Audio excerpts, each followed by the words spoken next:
Okay, boy, this is going to have a little long 'cause I forgot to do a couple things. Let me leave a message here.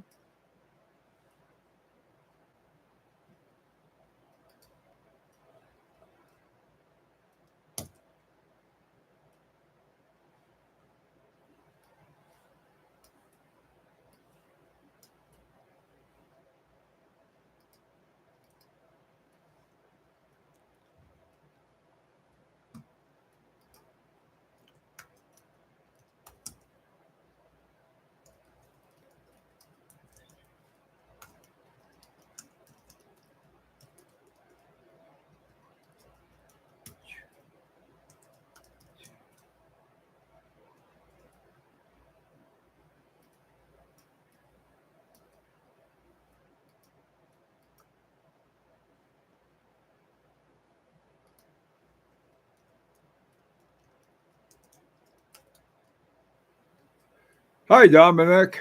I'm setting up. I forgot to put up all the ads that I usually do. I'll be right with you. Hey, that book is really well done. Really enjoying that. Hang on a second. Yeah, copy. I'll be right with you guys.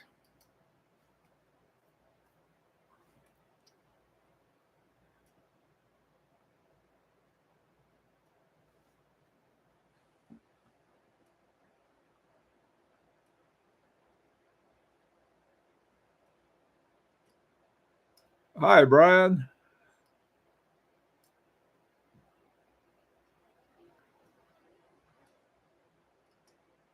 I'm trying to get everything set up. Hi, Dan.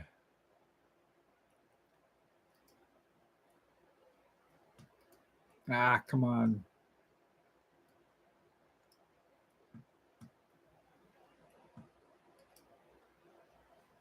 Here we are.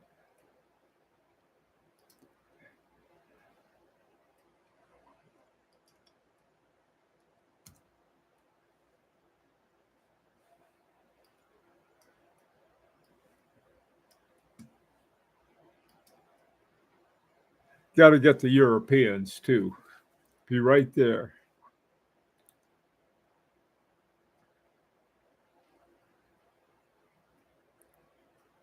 Uh oh. I wonder what you're getting from Lilo. You never know.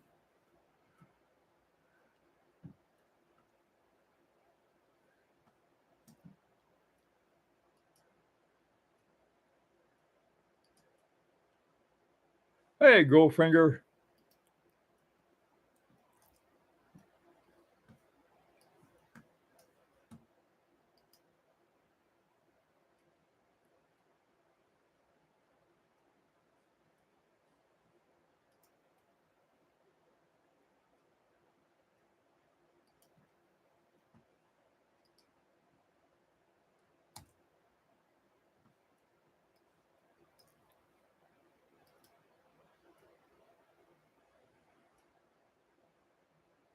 Hey, Eddie. Hey, you're in Beijing. I thought you were just in Tokyo.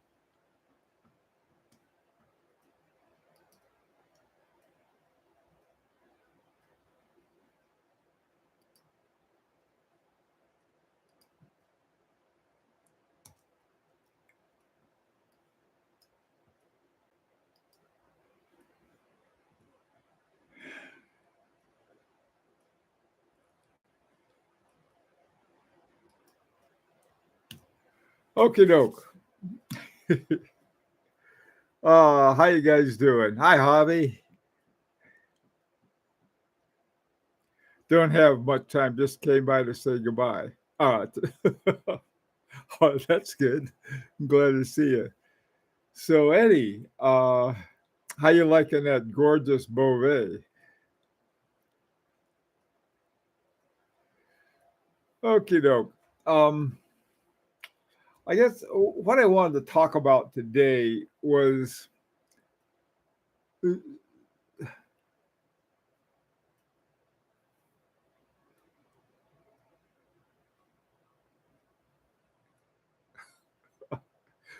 college roommate. Oh, that's great. Great to see the kids. Um, okay. Uh, what I wanted to talk about today has to do with a couple things. One is sort of the kind of watches we get, or the watches that are offered. Sometimes a lot of people who are Rolex fans seem always to be mad at Rolex the business because you have this and you have this, and you've got to be on a waiting list and pray to get the Rolex you want. Of course, that doesn't bother me because I'm not on their list. If one rolls my way that I like, I'll get.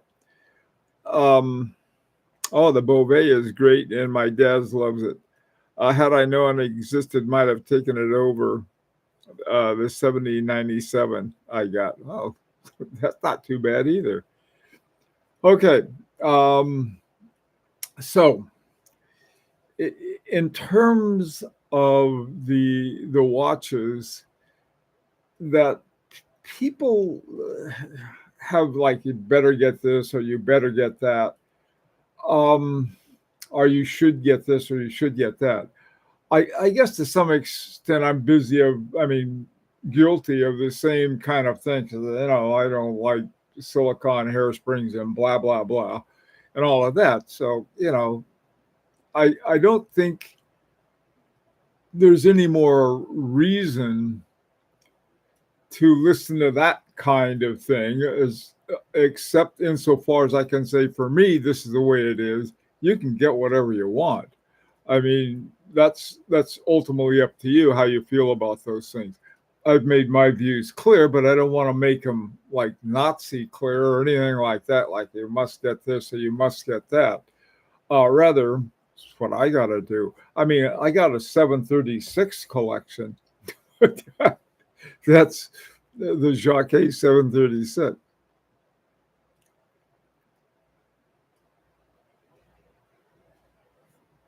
Hey, Jonathan, how you doing? Thank you. Dominic, complaining gets you nowhere. Go out and get it. That's right. Complaining, I tell you, in my case, complaining doesn't help one bit. I complain all the time. I try to keep it quiet, keep it to myself, I suppose. But this is the kind of thing that I'm talking about. I suppose I'm a big fan of Roger Dubuis, primarily because of his really beautiful movements and very just great movements that he's made. I've never particularly liked, with a few exceptions, any of the designs that have come out of there. In other words, you've got like Roger Dubuis is making brilliant movements, and God knows who's doing the design for him. Let me show you what I'm talking about. And this, and again, let me say this. Going back again, this people may see this. That's exactly what I want. That's just the kind of thing I want. The problem is that they don't give you a lot of choice for something a little more readable. For example, hang on one second. Let me get it. And I'll show you what I'm talking about. Okay, it's this kind of a watch that Roger Dubuis is like the only one. Now, underneath there could be some brilliant horology, but looking at it as a wristwatch, I mean, other than the bezel, most of it is totally unreadable. Um, I've got like they have the red outlined hands. They've got the green outlined something. I don't know if they're hands or what they are. And then they got all of this other stuff. Now, some people may look at this and say, that's an answer to my prayers. But virtually all of them are the same. I mean, you don't get a lot of variation in that particular design. And so this is what I mean. It's sort of like, you'll you'll eat it and like it. So anyways, let me get some of your opinions of what seems to be forced on us that you don't feel. Nothing against Rolex themselves, but there've been some Rolex people say you got to have a Rolex in your collection. Answer to this: no, I don't. I like Rolexes; they're fine watches. I like other ones better, so I get them. That's that's it. I mean, you don't have to say you must have this. Okay, I've said enough. Let's see what you have to say. Hey, Benedict, it's funny how this looks like F1 watch, but everyone wears a Patek watch. Hmm. Okay. I used to sometimes when I had my Calatrava. I don't anymore. Uh, I saw that watch last night and woke up screaming. Yeah. I mean, here you have is such a great movement, and I'm a movement file. And but I'll tell you, the if you can't wear a watch and tell the time with it, even some watches I'll call like sort of unusual ways of telling the time. I guess this one's a little unusual because it's angled to the side, and so instead of having 12 o'clock at 12 o'clock, you've got something between 10 and 11. Okay, yeah, that's sort of something, but that makes it interesting. But it's not hard to tell time at a glance. Other ones you have to get used to, like my what's it called? The Daniel Roth retrograde. Here you have a thing that goes from 6 to 6, and then it goes back again. That's the retrograde. The second hand is perfectly readable. You don't use it, but it's sort of like once you get used to it, it's fine. Same thing with my Van Cleef and Arpels Air DC at or Dyer. That one has got the double jumping hours, and then it's got the retrograde minutes along one side. You get used to where things are, and it's not. They did make it readable. On the other hand, these train wreck, I don't know, they're skeletonized. The back being skeletonized so you can see the movement, I think is okay. But boy, the front, you got to have a readable. That's just me, though. Okay. Benedict, I wonder if Roger DeVee will have a fourth era, maybe similar flair to Carlos Diaz, but less craziness. Yeah, maybe. I don't know. I don't know that Diaz was. I mean, he had these goofy things, these names for them. But yeah, maybe there'll be somebody will come along and say, "Hey, take a look at Parmigiani Fourier." When the guy was that from Gucci? I think the guy from Gucci came in, or was he from? Um, yeah, I think it was from Gucci.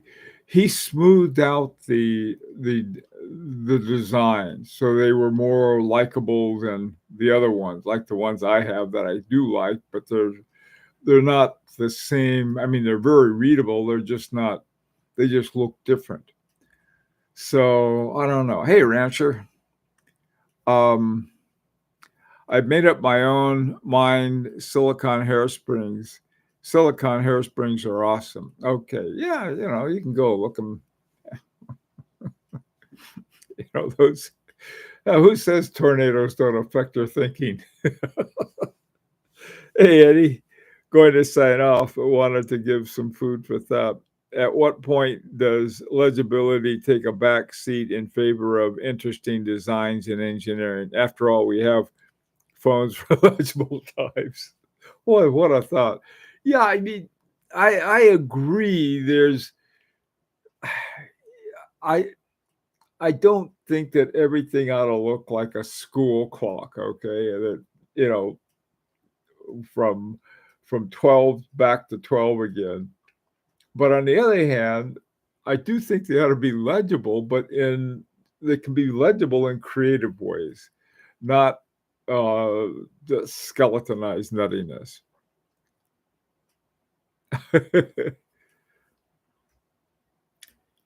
Yeah, I know, Eddie. I agree. That's a good point. Hey, Caesar, how you doing, man?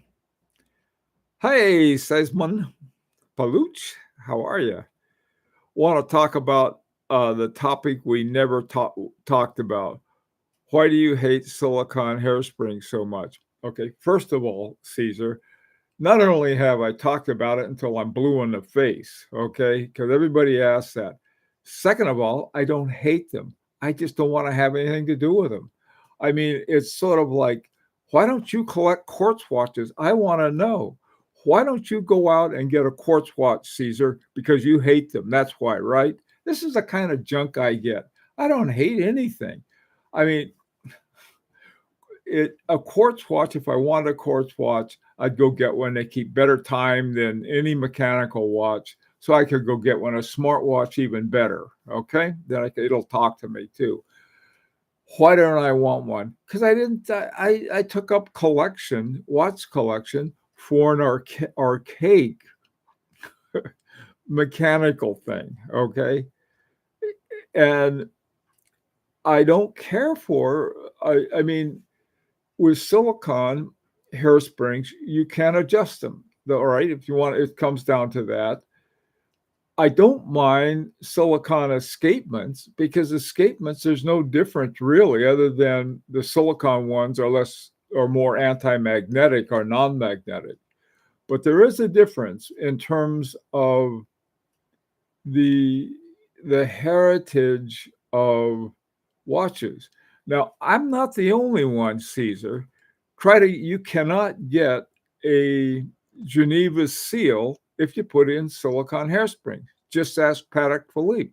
Patek Philippe hasn't had uh, a Geneva seal in their watches since 2008 because in 2009 they started stuffing silicone hairsprings in them. Why don't you go badger them and tell them that? But don't tell me I hate them or haven't been talked about them. My God. Yeah, okay. It was a joke. I'll just joke you. And hey, Dan, how you doing? Philippe Dufour said silicone belongs in plastic surgery. More words. that's that's a good one. I mean, like I said, if you have a watch, okay, and you're proud of your watch, and you want to go to work every day, and you're working the executive suite, and you get a really nice Patek Philippe.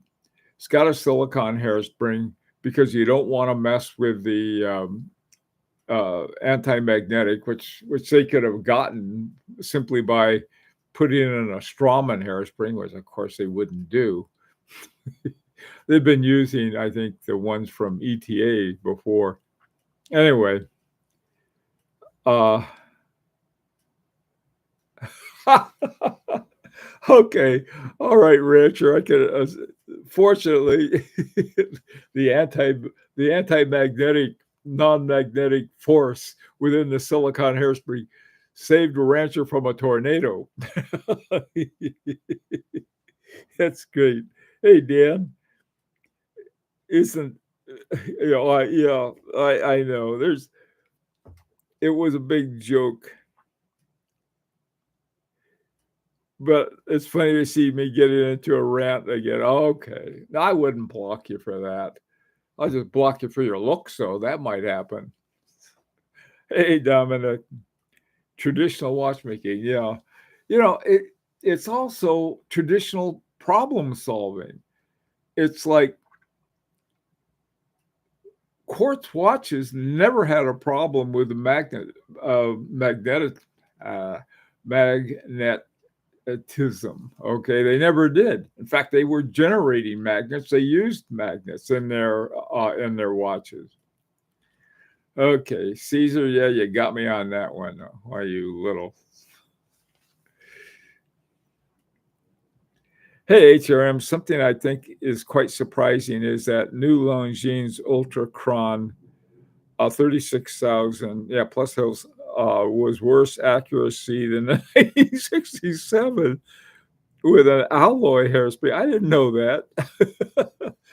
Well, the 36,000, it's sort of like the reason I like 18,000 is that all of the top watchmakers use it. And they know a lot more than I'll ever know about watchmaking. So why is it all of the top ones use it? What do they know that I don't know? The answer is plenty. That's like, okay, well, I'll like it too then. It must be right. Hi, Ed. I've used silicon as just another way to get more money from us for less. That's probably part of it. Yeah, why should we put in, use these niobium and what is it, zirconium or titanium uh, alloys, and those things are expensive, and then they get magnetized sometimes. So let's just put in silicon. Yeah, why not put in a quartz generator too? Because you get more accuracy that way, and cheap as dirt too. Good point, Ed. The vintage Ultracron was guaranteed accurate plus 2 seconds a day. The new one is at plus 8. That's amazing. Because at 36,000 semi oscillations per hour, man, you get pretty good accuracy. Whereas you've got to have, let me see, this one. I just put a new strap on it. This is my Fave Luba, and it's got 18,000 semi oscillations per hour. It also has dual barrels in parallel, and once I regulate it, it does great. So it's got other issues too, but anyway, that's another that is far more likely approach that I'm going to take. Okay. No, you didn't, Rancher. So your vintage gold Girard-Perregaux has that right. That's nice. Hey, did you ever get that together and everything? Is that working and put together yet? That is that I think what Rancher's done is just a great idea. Is that it's another example of where you don't have to put up with what they say. Okay, this is it. Take it or leave it. Yeah, well, I'll leave it and go do something else. Spend less money on a better watch with a better movement. So that you couldn't afford otherwise. I think those are great ideas. So there. Hey, Eric. Eric from the Netherlands. I spent a wild summer at the law school at the University of Leiden a long time ago. Still have nothing but fond memories, the parts that I can remember. Had a great time there, though. I like the Netherlands.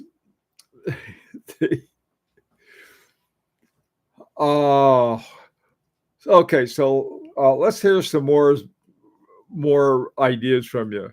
Even you, Caesar. What else you got to say?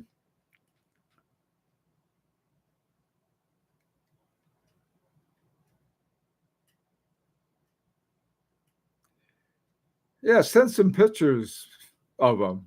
I'll put them up here. Send me a picture and I'll put it up for everybody to take a look at because I think it's a great idea. I do. Okay, let's see.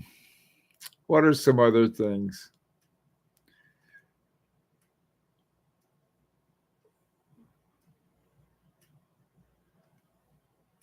What is it? Yeah, does anybody else have anything to ask about? A couple times ago, we had questions. Today, I'm looking for some information. Oh, hey, I'll tell you something. This was really great. Okay, I mentioned this before. Did you guys let's see Europa Star Time Business? This magazine is my favorite. Uh, sort of it's like an industry magazine, and of course they don't have anything exactly bad to say about anything about watches, but they have things I never expected. I got my idea for the French watches from here, and there were all kinds of things I didn't know about. I didn't know, for example, that Baltic was a French watchmaker, and because I'd seen them around, and I thought, oh, I don't know what I thought they were, but they're not. They're French.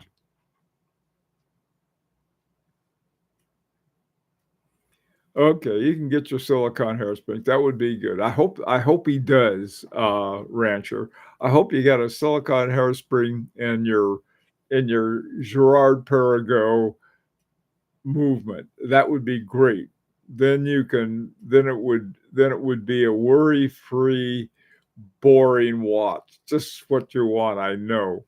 Hey Eric, here's a question. I want to watch with currently isn't in the EU. Would I be better off asking a dealer to import it as opposed to import myself? Boy, that's a great question, Eric. I think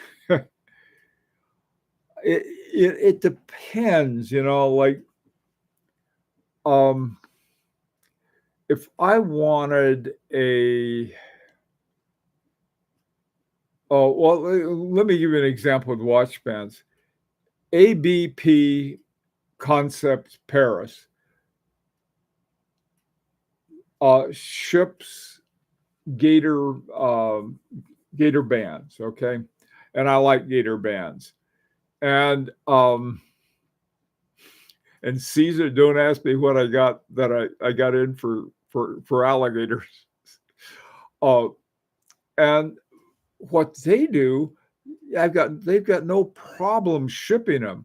You try to ship a Gator band into the United States, my God, you need an act of Congress to get the thing through customs, but they seem to be able to do it. So the answer to your question, I would imagine, I don't know whether your dealer would have any kind of in with, like if they're an AD for something, they might be able to get it for you that way.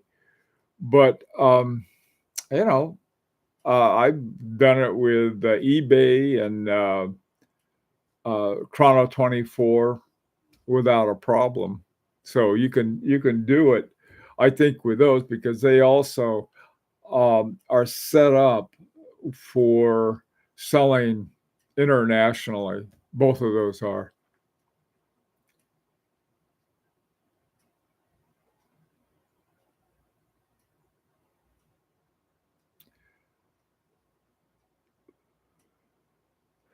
Caesar, what strap do you recommend for a vintage 36 millimeter day date I inherited from my grandpa?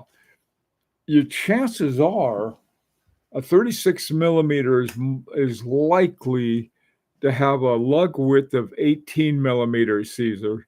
Um, you can get anything you want. Here's a pretty plain Jane one that I have. This is out of leather, uh, a leather one, and yeah, this one is 18 by 16, I think, and the 16 is what the taper is to.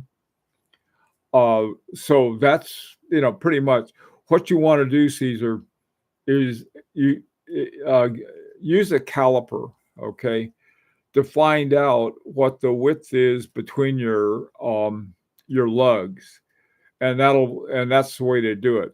Another thing, let me just recommend one other thing too. Whenever you're putting on a strap, always do it from the back because I don't care what you're using to do it with.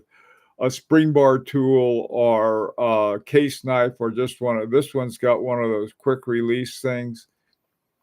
Sometimes that'll work, and sometimes it slips and you scratch your watch. So if you're going to scratch your watch putting on a band, or the possibility of it, I would strongly suggest doing it from the back. What would I recommend? Yeah, it depends on how much you want to spend. What I would start with is go to someplace like Amazon or something, and see if they have something there you like. I just went through my band. Oops, there's that. Okay. This band is a shiny gator, but it's not gator. It's leather with a gator stamp on it. Here's another one. It's a nice shiny gator strap in brown, but it's not gator. Again, this is leather with a stamp on it. I wish we had a stamp on ours. This one is for a 18 millimeter across here. And this one is, I think, a 20. Yeah, this one's 20 millimeters. So that's basically what you do. And you want to get it depends. If you have them curved, this one looks curved. The curved ones, we have curved ones on the LaRique watches.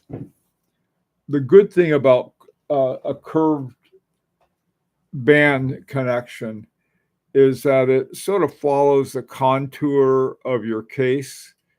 Okay, so now this one's straight, and you can see, let me put it over someplace where, there. See, you have a little more light between the band and the case when you have a straight one like this. With a curved one, it sort of melds into it a little better. For putting bands on and taking them off, I highly recommend going straight across with them.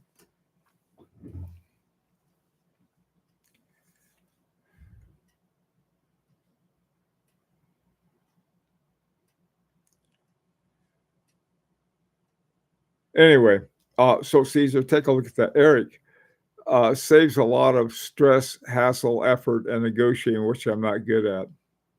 You know, what I found, I'm great at negotiation when I don't care. Somebody says, "Hey, I want to buy this." Well, no thanks. Well, hey, I'll give you a deal on it. The less I want something, the better the deal I can get.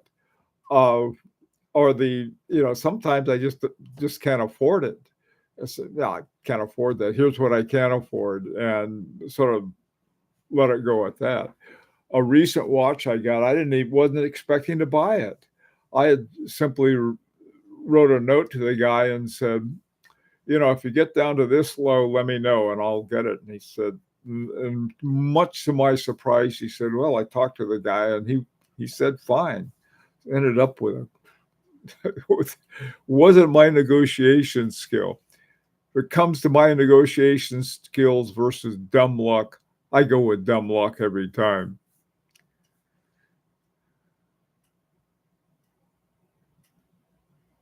Hi, Calistoman, is that it? Hi, as a complete novice, I wonder why 18,000 semi-oscillations per hour is better and why don't all manufacturers use this rate? That's a good question. That's an excellent question for a novice, especially. One thing, I think if you have it up to the 4 hertz, even 5 hertz, it's more forgiving. I'll put it that way. In other words, all of your elements around the watch have to be at a better, more, I'll say, a more refined manufacturer to do it that way. That's one thing. The other reason that I like it, not that they don't do it, but is that to me is 2 things. One, you're not getting as much wear and tear, and so there's greater time between services. So if you got things beating on your watch like a rented mule, it's going to need service more frequently. On the other hand, a really good watch that's going at 18,000 semi oscillations per hour isn't going to do as much. Now, having said that, um,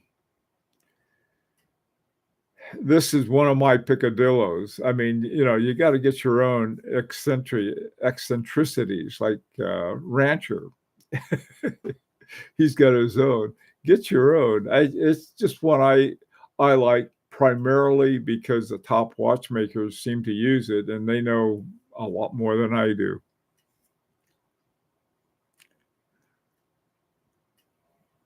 I wouldn't block Rancher. I don't block people because of their opinions. And just trolls is all. Rancher's not a troll. He's a rancher.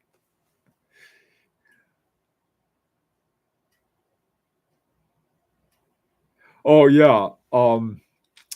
I the Aaron Bespoke.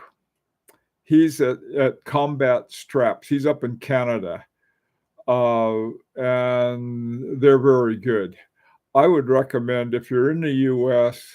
Oh, I guess U.S. or Europe, either Jean Rousseau, which I like a lot, or ABP Concepts Paris. Both of those I like. They're more expensive, but just for one to have temporarily, uh, you can go on eBay, not eBay, but Amazon.com and find all kinds of different versions of them. Just bought a Seiko 5621B. Has a very unique movement. Has a small screw between the lugs, which allows you to turn the regulating pin without having to remove the case back. Wow, that is interesting, HRM. That sounds like super. A friend of mine just bought a Seiko and was showing it to me the other day. Just gorgeous. It's an all mechanical one. Really a nice watch. They make excellent watches. They really do.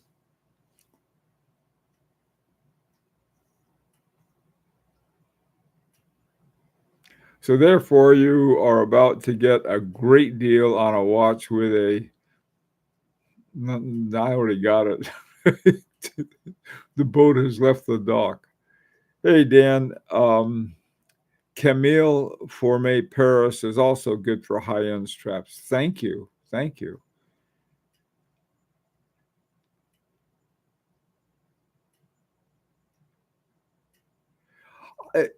That's a good point, Brian. I don't know.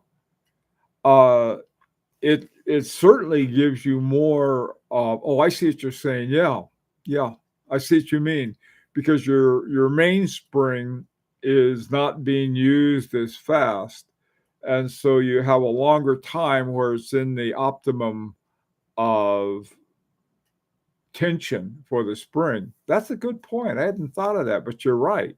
That's a really good point. I don't know if that's been confusing, uh, Calistromon. I hope I messed up there, but those are some of the reasons I like it. And remember, most watches are 4 hertz, and I have some really excellent watches that are 4 hertz. So it's not a deal breaker. This one's 4 hertz, and it's great movement. It's a 4400. I happen to know that there were 2 movements that came out around the same time by Vacheron Constantin. For years, they were using God knows what, different kinds of movements. I don't say they're bad movements. They just weren't made by Vacheron Constantin. But in 2013, they came out with both this watch and the 4400. It's their hand wound movement, and every hand wound movement, it's, I think, that Vacheron Constantin makes is the 4400. The 5100 came out with the 2016 Vacheron Constantin overseas. And that's another one. They're both 4 hertz, and they're both really excellent watches and excellent movement. So it's the kind of, like I said, this is my own peccadillo, not something that even, if find a watch with a good deal. The one I just got is 18,000 semi-oscillations per hour, which to me is just a bonus. Hi, Tim. How you doing? So the only thing that Bill has more than silicone hairspring hates more than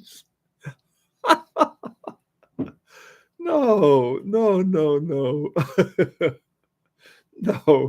Who can hate a Canadian? They got nothing that I dislike about Canadians. In fact, I'm nearer to Canadians than you guys are. Oh, no, Canadians are great. I really, really like Canadians. No, I like them better than silicone hairsprings even. Oh, geez. No, combat straps and Aaron. The name of it, combat straps. They are, I think all of them are bespoke and are very well priced. So anyway, okay, so what else is up? What else is going on with you guys?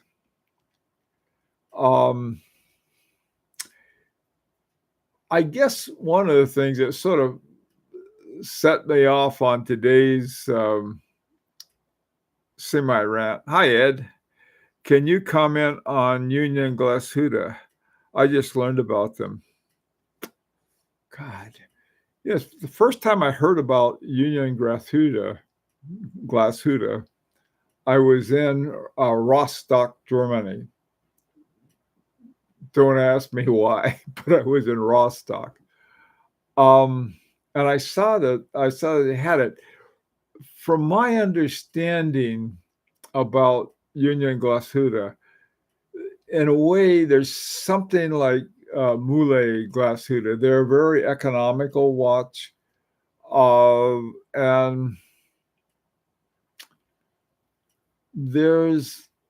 I'm trying to think, I don't know what their Swiss or other comparison would be, just sort of a beater, but not a bad beater, just a beater watch. That's the only sense I have of it. Do any other guys? I don't have one. I've never had one before, but I know about them. And if I'm thinking of like, okay, here's a frugal watch for you, I think of Union Glashütte. Union Glashütte from the late 90s are great. They used Glashütte's original movements without the decoration. Oh, okay. Thanks, HRM. Caesar. Got a rose gold 1159 green dial. Like it better than my Royal Oak. Caesar, I like the code 1159s too.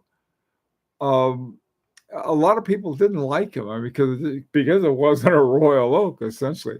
I like the basic Royal Oak. I don't like the offshores.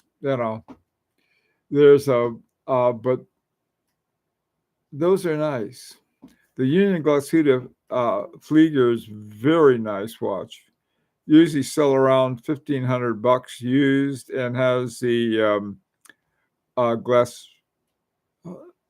Glashütte original movement. Oh, how interesting! That is interesting. That was before they were. That was sort of. So that's before they got. That's before. Did Union Glashütte also get bought by Swatch? because I know that. Thanks, guys. And Bill, what am I? You're welcome, Ed.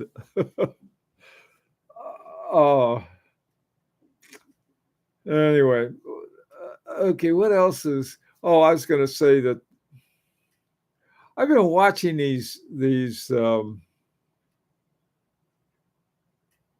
They're SWAT show now. Okay, all SW300s instead of the Glacier original movements. That's what I was wondering about.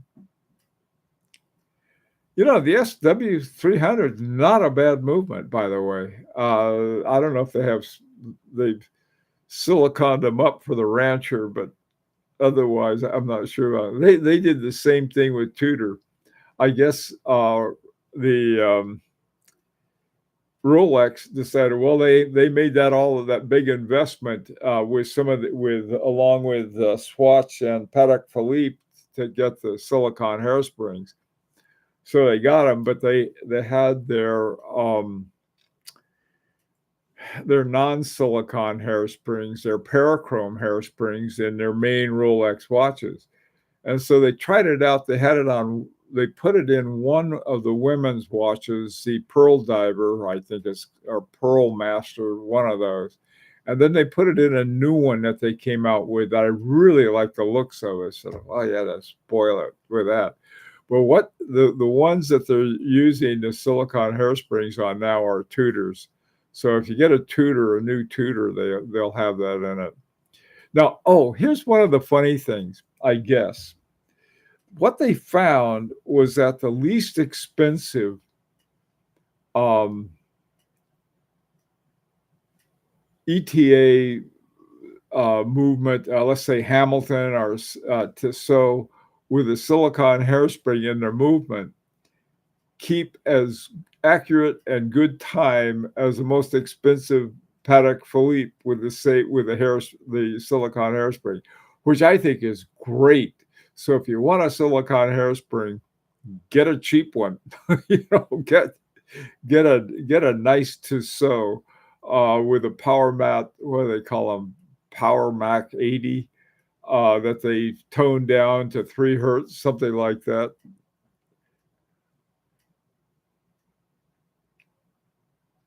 Yeah, that would be the way to go with if you want silicon. I don't know what it's. I enjoy too much regulating my watches at some point. I regulate ones like this, open them up. Sometimes I break them, playing around with them, but at least I only break the inexpensive ones.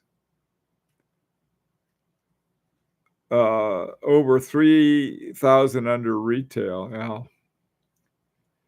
Yeah, no, there's the new Rolex 1908. That's the one with silicon hairsprings. Hasn't been selling great. I like the looks of it. If they put a parachrome hairspring in them, I'd be interested, seriously, because I think they're a great looking watch.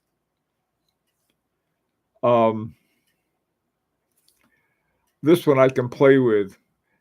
Easy back to take off.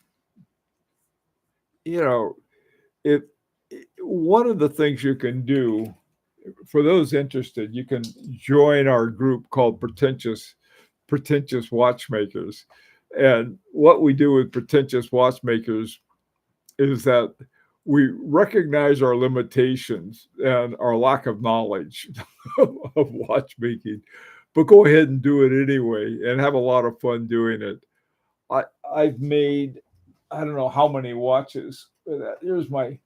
This one I made for my grandson. And this is our faux Breguet. And I think the whole thing cost, I don't know, it's hand wound. Maybe it was $100 that we spent on it.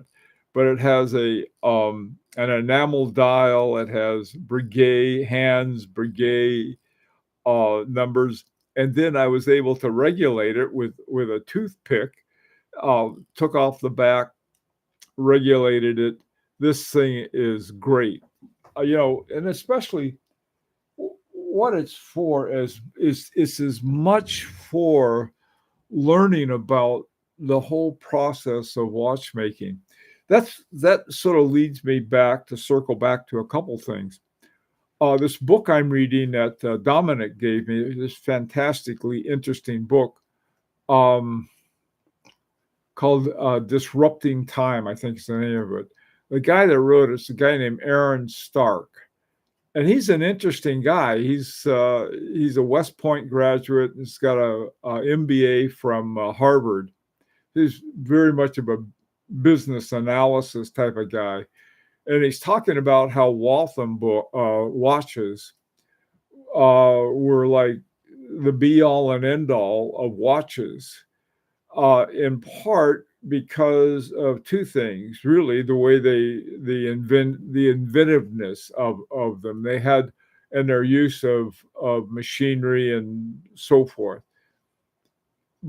But the Swiss were very concerned about them, so they sent some spies to figure out how they did it.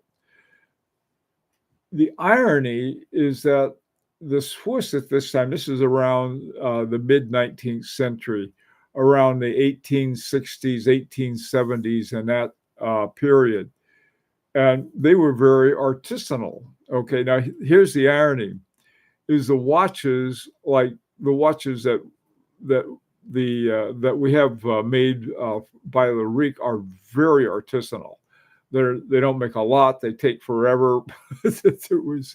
They have very high quality standards. Everything in it that's not, and they have no silicon. So that's how come Rancher quit. Give me silicon or I'm out of here. But the one of the things that they talked about is how secretive that the watch companies have become about certain things. Now, I've been very much aware of the fact that they lie through their teeth when it comes to the type of movement they have. And people find out about it anyway and call them a bunch of liars. That doesn't help them a bit. But on the other hand, I've learned some things that are apparently they want to keep secret. And, I'm a good sport, so I go along with it. But there was like certain suppliers, certain qualities, certain this and certain that they make sure that those who know about it aren't going to tell anybody about it. Interesting stuff going on. But like I've seen some of these pundits, who I'm no better than a pundit, believe me, that don't know jack. And they think they do. They think they know about watch production. They think they know about all of these things. And one of the things, guys at Larique, we've been dragged through it. So we know a little about it, but there's so much more to know than just some guys trying to make a quick buck or something like that. I mean, trying to make a quick or slow buck is there, but there's much more to it than that.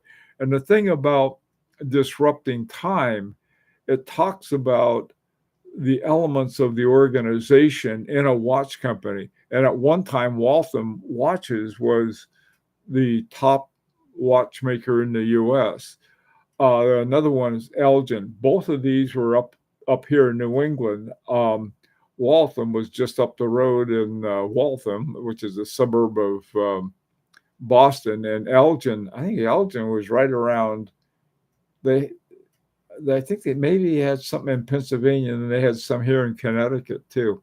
Anyway, those are some interesting things. But the thing that's interesting about it is that these people who are pundits, they don't know what they're talking about. And I'm not all of them. And this is sort of like very bad form for me to say, well, I'm smarter than they are, because I don't think I am.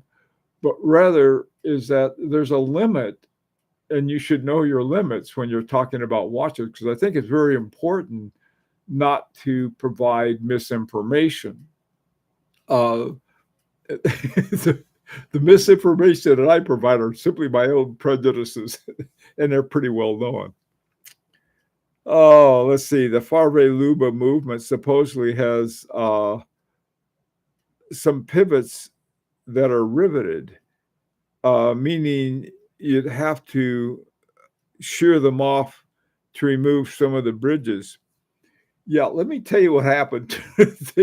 I took the back off of my Farbe Luba when something happened. I don't know what. My friend and I were playing with it one day at lunch, or not at lunch, but we were in a coffee shop, and something happened. One of us poked it the wrong way, and it stopped. So I thought, well, now's a chance to take off these two big bridges that cover up everything, and I did. And as soon as I did, one of the barrels came flying out. So I thought, oh boy, it's sort of like it. I couldn't find a click. And so usually what you do when you release, and hold on to the crown so that the thing doesn't go zzz like that, because the click is what holds the mainspring from bolting on you. So there was no click. As soon as they took the bridge off, the old barrel went whoopsie, it took off. Elgin, Illinois. Yeah, they had a bunch. They have Brian. There's a